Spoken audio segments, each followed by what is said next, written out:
नमस्कार। आज हम उन स्रोतों पर बात कर रहे हैं जो एक बहुत ही जानी पहचानी सी चिंता को सामने लाते हैं।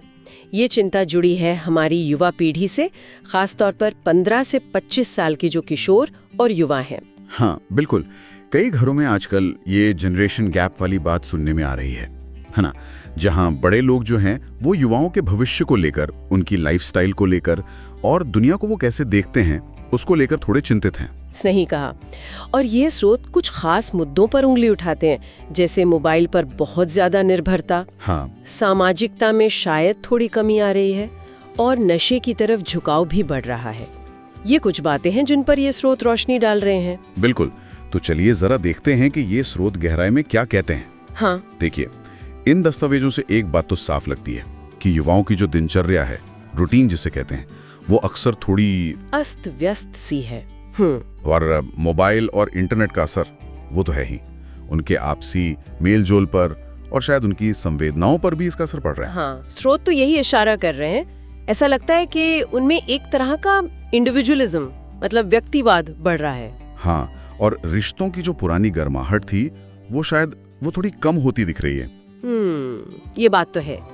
और ये स्रोत सिर्फ मोबाइल की बात नहीं कर रहे, वो आत्मविश्वास की कमी और कुछ नया सीखने में जो एक अरुचि सी होती है उसकी भी बात करते हैं। ये शायद ज्यादा गहरी बात है। बिल्कुल, ऐसा लगता है कि कई युवा अनजाने में ही सही पर एक तरह की निराशा या दिशाहीनता की तरफ बढ़ रहे हैं। हाँ। और इसी के साथ एक और बड़ी चिंता जो इन स्रोतों में साफ दिखती है वो है नशे की। ओह हाँ, ये भी एक बड़ा मुद्दा है। कम उम्र में सिगरेट, शराब या फिर ड्रग्स, इसका चलन कहीं ना कहीं बढ़ रहा है। और चिंता की बात यह है कि समाज में इसे लेकर एक तरह की स्वीकार्यता सी बढ़ती दिख रही है। ये तो बहुत चिंताजनक है। और दुखद बात यह भी है, जैसा कुछ लेखों में कहा गया है, कि कभी कभी पेरेंट्स खुद भी इन आदतों से जूझ रहे होते हैं। ये स्थिति वाकई सोचने पर मजबूर करती है। स्रोत बताते हैं कि अभिभावक परेशान हैं कि भाई उनके बच्चों का भविष्य कैसा होगा। ऐसा महसूस होता है कि समाज में शायद प्रेरणा देने वाले, जीते जागते रोल मॉडल्स की कमी है, या जीने के जो स्पष्ट सकारात्मक तरीके होते हैं वो कहीं मिसिंग हैं। हाँ, पुराने महापुरुष तो हैं किताबों में, मूर्तियों में, पर आज जीने के लिए उदाहरण कहाँ से मिले? सही बात। तो यहीं पर ये स्रोत एक प्रस्ताव सामने रखते हैं, जीवन विद्या का। जीवन विद्या? हाँ, इसे एक मानवीय शिक्षा या चेतना विकास मूल्य शिक्षा कहा गया है। और इसका उद्देश्य सिर्फ नौकरी या व्यापार के लिए तैयार करना नहीं है। अच्छा, तो फिर इसका लक्ष्य क्या बताते हैं स्रोत?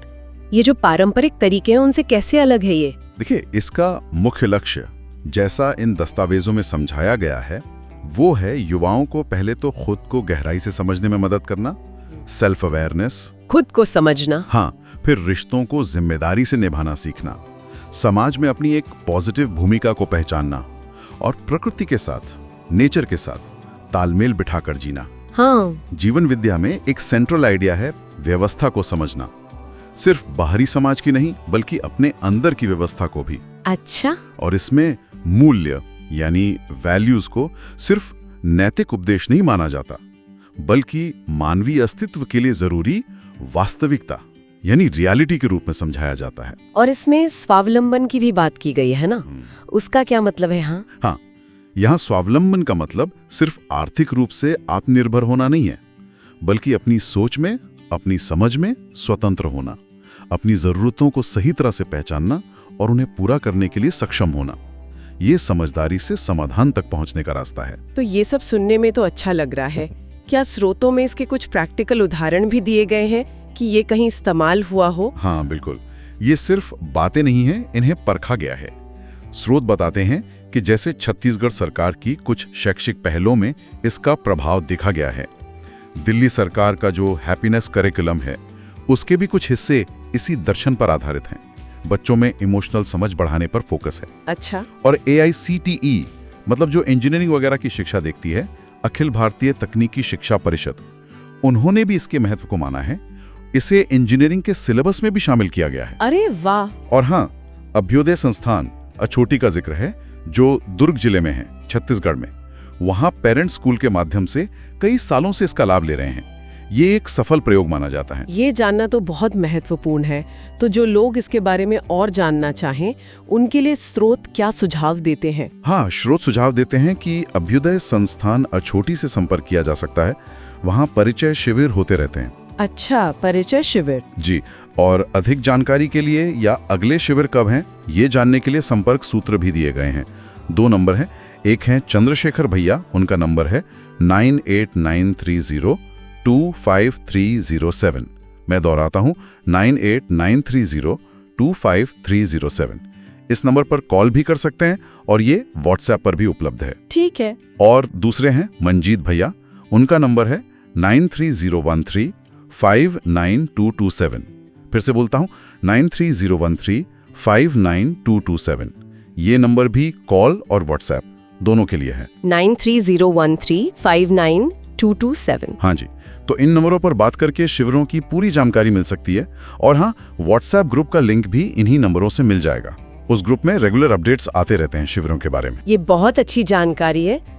तो अगर हम संक्षेप में कहें तो हमारे स्रोत आज के युवाओं से जुड़ी जो वास्तविक चिंताएं हैं, जैसे बिखरी हुई दिनचर्या, मोबाइल का बहुत ज्यादा असर, आत्मविश्वास में कमी, नशे का खतरा, प्रेरणा की कमी, इन सब को सामने रखते हैं। हाँ, लेकिन साथ ही ये जीवन विद्या के रूप में एक संभावित दिशा भी दिखाते हैं। और जैसा आपने बताया, इसके सकारात्मक परिणाम कुछ जगहों पर दिखे भी हैं। बिल्कुल, और स्रोत इस बात पर पूरा भरोसा दिलाते हैं कि ये प्रयास करने लायक है, क्योंकि अनेकों लोगों ने इसे जांचा परखा है और इसका लाभ उठाया है। हाँ, स्रोत यही सुझाव देते हैं कि इसे खुद जांच कर देखना चाहिए। हाँ, और एक बात और, ये स्रोत इस पर भी जोर देते हैं कि ये बदलाव सिर्फ युवाओं पर ही केंद्रित नहीं है। इसमें माता-पिता, शिक्षक और पूरे समाज की सक्रिय भागीदारी और अपनी समझ पर काम करना भी उतना ही जरूरी है। ये एक तरह का सामूहिक प्रयास है। बिल्कुल सही। तो अंत में एक विचार करने लायक सवाल ये उठता है कि क्या समस्या सिर्फ युवाओं में है, या फिर हमें उस पूरे माहौल को, जिसमें शिक्षा, परिवार, समाज सब शामिल है, उसे और गहराई से समझने की जरूरत है, जहां हमारे युवा पल बढ़ रहे हैं।